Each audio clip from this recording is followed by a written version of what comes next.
Atenção porque vai começar a aula de Geografia.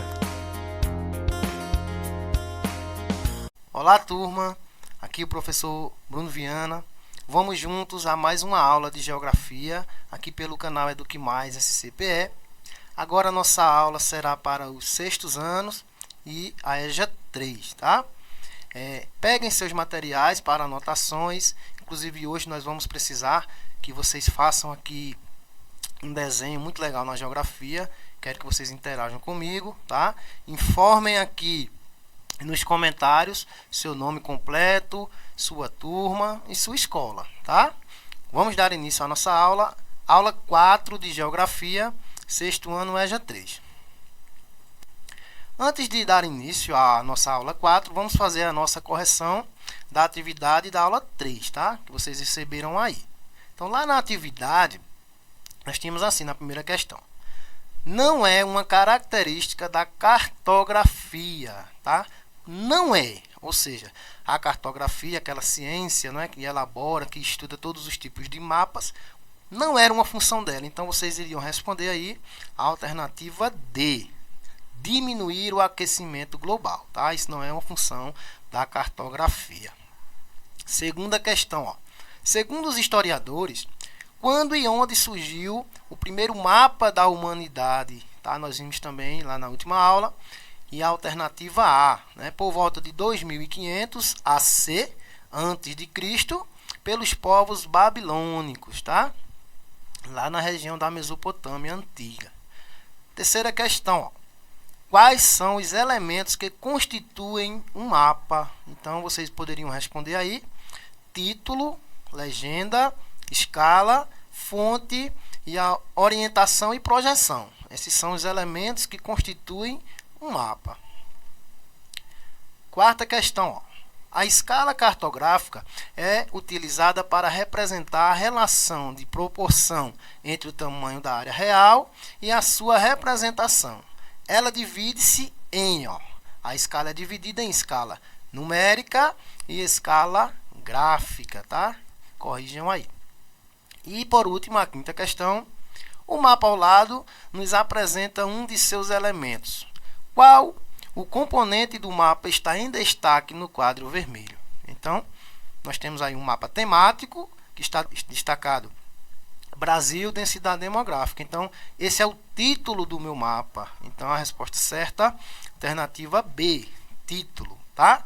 Feita a correção, vamos dar início à nossa aula 4. O objeto de conhecimento é fenômenos naturais e sociais representados de diferentes maneiras. O conteúdo da nossa aula, localização e orientação. Também vamos ver a rosa dos ventos, tá? Lembrando que esse conteúdo vocês também encontram no livro de vocês a partir do capítulo 3, tá? Vamos lá.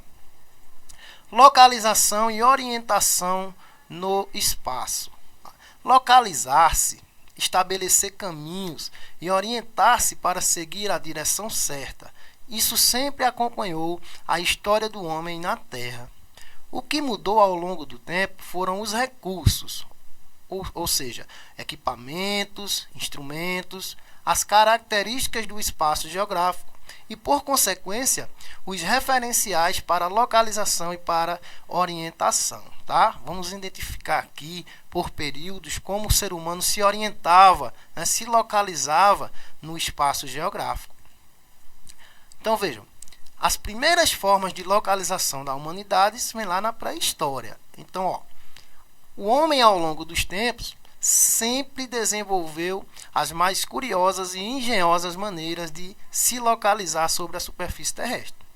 Os seres humanos pré-históricos, lá na pré-história, antes da escrita, por exemplo, desenvolveram métodos de marcação em superfícies e paredes de pedras como forma de identificação de suas localizações.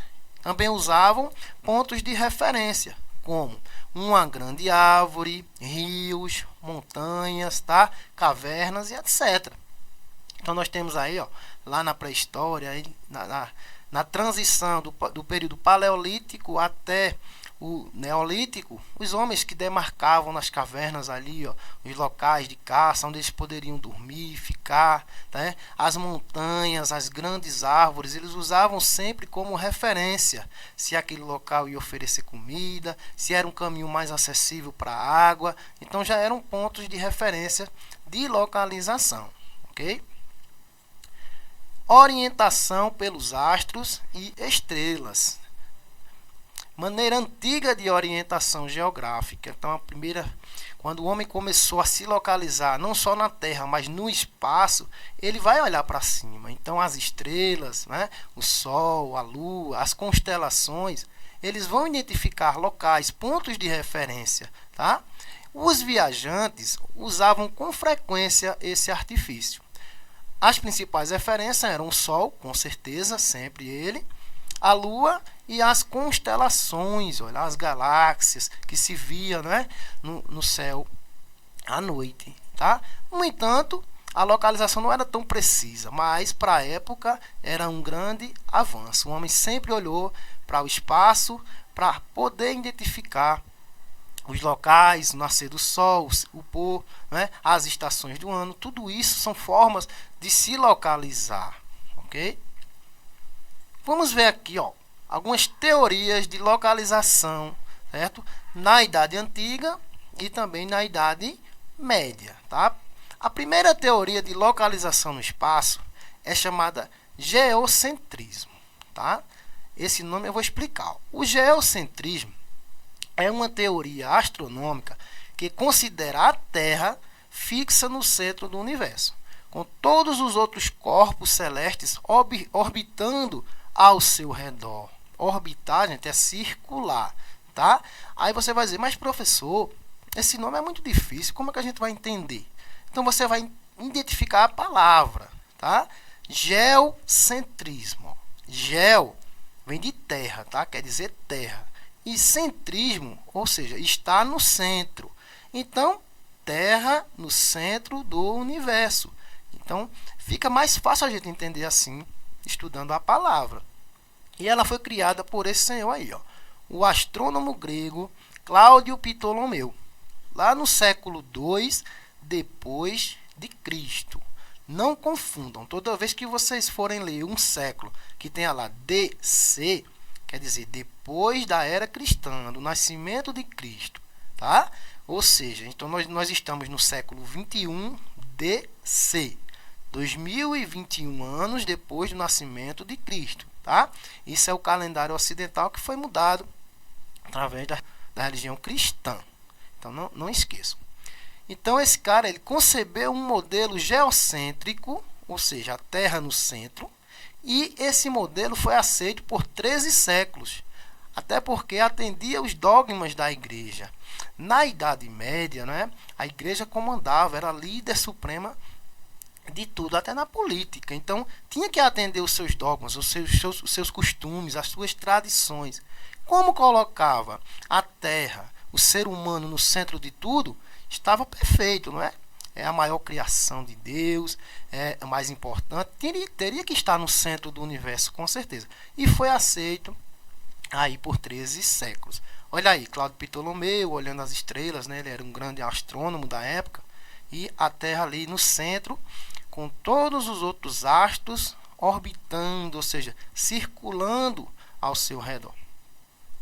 Depois, né, vai surgir outra teoria aí. Com o surgimento de instrumentos astronômicos mais precisos, foi necessário fazer modificações para tornar o modelo anterior mais adequado. Daí vai surgir um modelo chamado de heliocentrismo. Qual é a diferença do outro?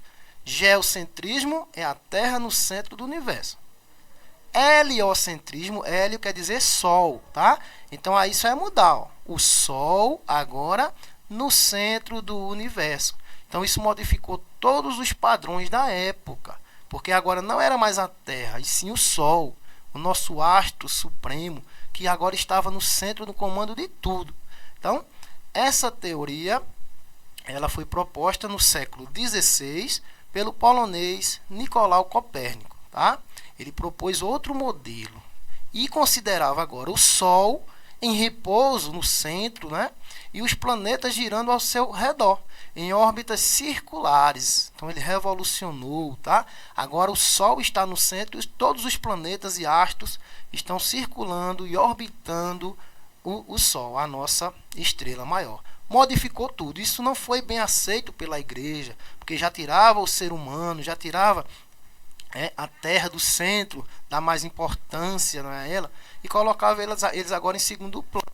Então nós sabemos hoje, né, que nem o geocentrismo, nem o heliocentrismo estão corretos, porque o nosso universo é imenso, né? Não sabe-se nem se tem um centro.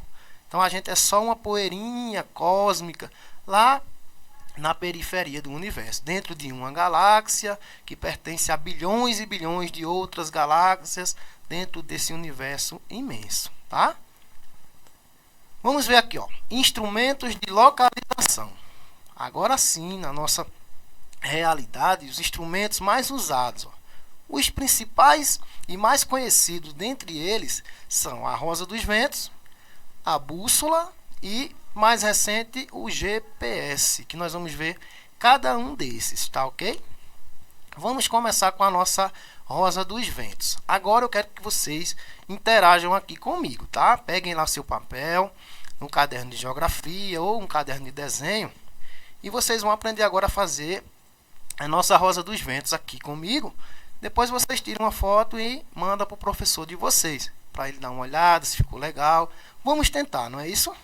Antes de explicar a rosa dos ventos, vamos lá. Vamos fazer o corpo da nossa rosa dos ventos. Tenho aqui um quadro, você vai pegar no seu caderno. Vamos fazer aqui, ó, uma cruz. Fiz uma cruz, ó. Pronto. Tá feita a minha cruz. O que eu vou fazer agora para identificar a minha rosa dos ventos? Toda rosa do vento, gente, ela é composta de pontos cardeais e pontos colaterais, tá? Ainda tem os subcolaterais, mas hoje a gente vai ver só os cardeais e os colaterais, os mais importantes agora, tá? Então tá feita a nossa cruz, ok? O que é que a gente vai fazer para ficar mais bonitinho? Ó, vamos fazer um X, não muito grande, cortando a nossa cruz. Tá feito o X, tá? Ok? Agora é só juntar, ó, a ponta da cruz com a ponta do X. Só é juntar, ó. Vai ligar uma ponta a outra. Vamos lá. Vamos ligar ponta a outra, tá? Pronto. Liguei uma ponta a outra. Aí já está identificado os nossos 4 pontos cardeais, os 4 pontos referenciais, os mais importantes. Todo ponto cardeal, ele é marcado por uma letra, ou seja, da nossa rosa dos ventos, sempre em cima, a parte de cima, sempre vai ser o N de norte. Então, a parte de cima sempre vai ser o norte. Cardeal, norte, ok? A parte de baixo, nós temos aqui o ponto sul, ó, o S de sul, tá? N de norte, S de sul. Sempre que você olhar para um mapa do seu lado direito, na sua rosa dos ventos, o lado direito vai marcar o leste, o ponto leste, ó, L de leste, ok?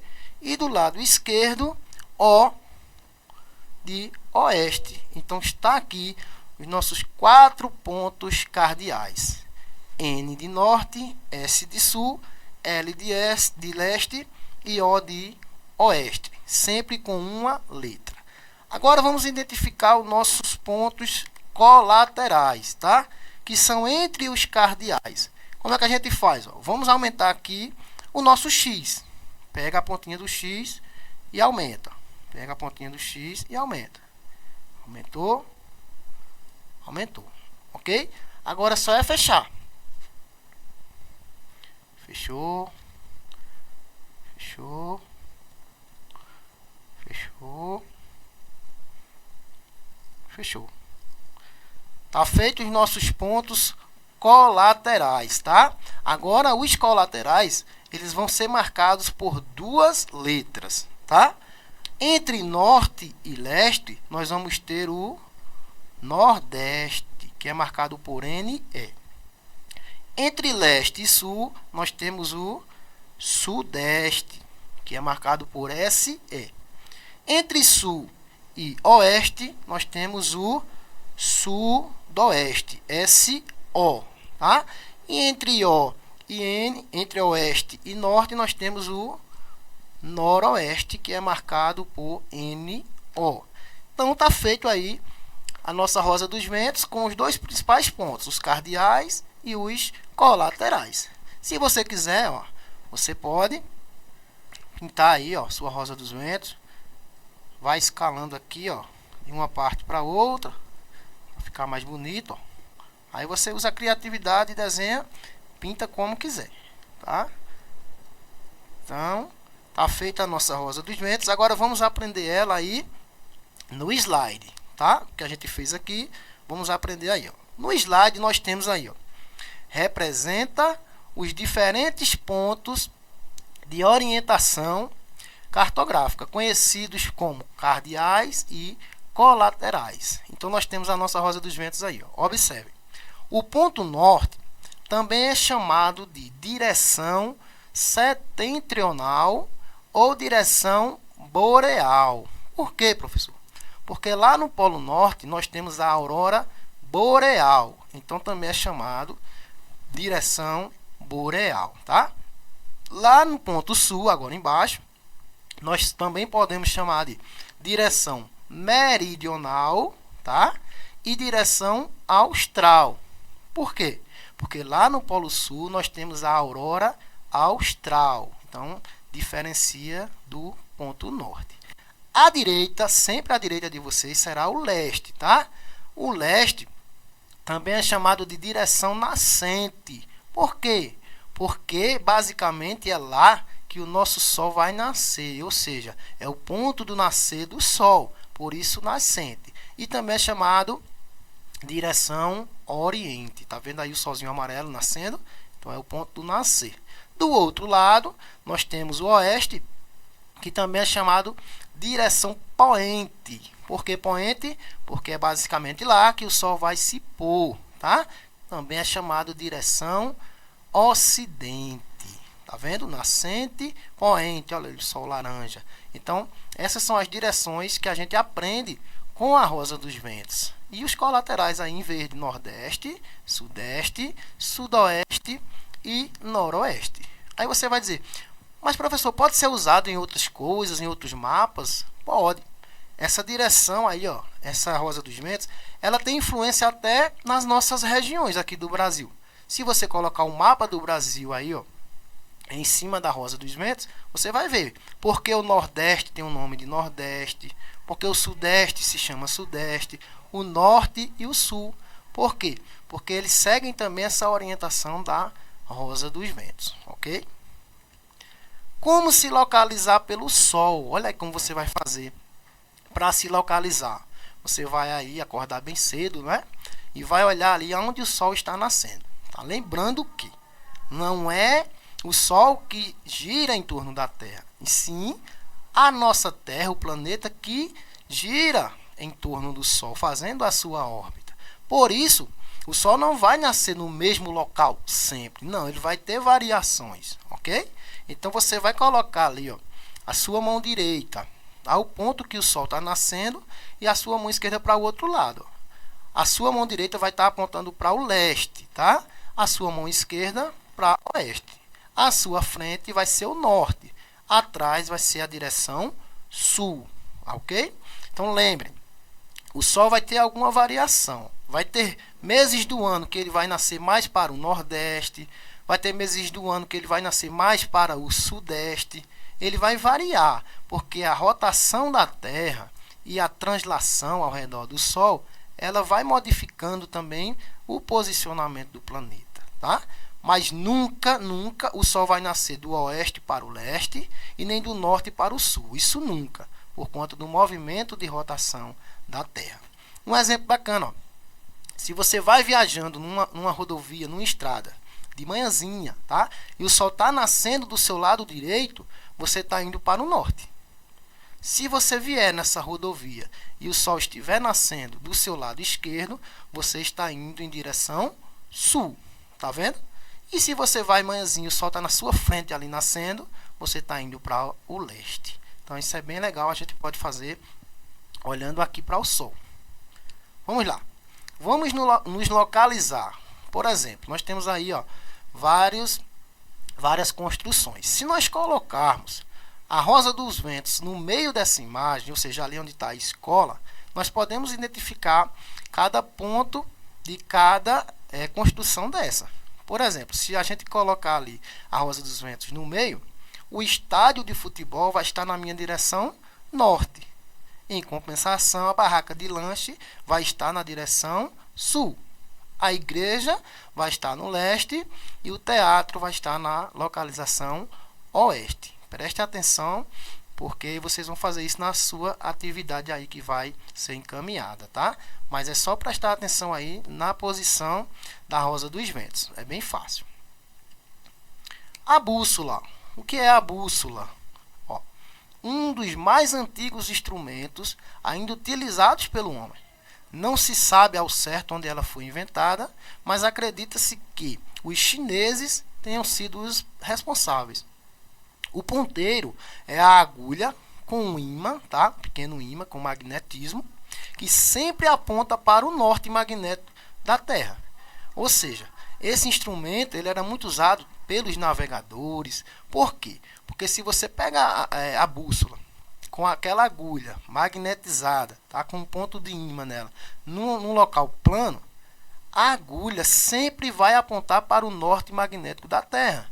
Ou seja, a gravidade, né, o magnetismo da Terra vai sempre puxar aquele ímã, né, aquela agulha com ímã para a sua localização. Então, os navegadores usavam isso, né, nos barcos, nas caravelas. Colocavam em caixotes ali e faziam com que a bússola ficasse numa superfície plana, sempre nivelada. Por quê? Porque o ponteiro sempre ia apontar para o norte, sempre. Se eles soubessem onde era o norte, então eles poderiam chegar a qualquer outro lugar, seja leste, seja oeste, seja nordeste, tá? Então ainda é utilizada hoje. O celular de vocês ou dos pais de vocês tem vários aplicativos que você pode baixar a bússola. Então ele vai baixar e vai sempre mostrar ali a direção norte e o grau de localização que a gente está. Então é bem legal. A bússola é um dos maiores instrumentos de localização geográfica. GPS, abreviação para a expressão Global Position System, que em inglês, não é? Traduzido para o português, Sistema de Posicionamento Global. Então é a maneira mais moderna, né, e mais atual que nós temos de localização. O celular de vocês aí, os computadores, os carros aí mais modernos, todos eles têm o GPS embutido. Então ele vai dizer qualquer localização. Isso é muito usado pelos taxistas, né, pelos motoristas alternativos, para nunca se perder. Então o GPS, que é ligado por satélite, vai sempre demonstrar aí o caminho certo a ser localizado, a ser percorrido, tá? Graças ao apoio de vários satélites e das coordenadas geográficas, é capaz de se indicar e localizar qualquer ponto da superfície terrestre. Então aí no celular de vocês têm o GPS, qualquer lugar que você colocar, ele vai apontar a direção certa, tá? Então é o sistema mais moderno que nós temos. Aí, para finalizar as referências da nossa aula, da nossa pesquisa, muito obrigado pela atenção, foi um prazer, espero ter contribuído e até a próxima aula.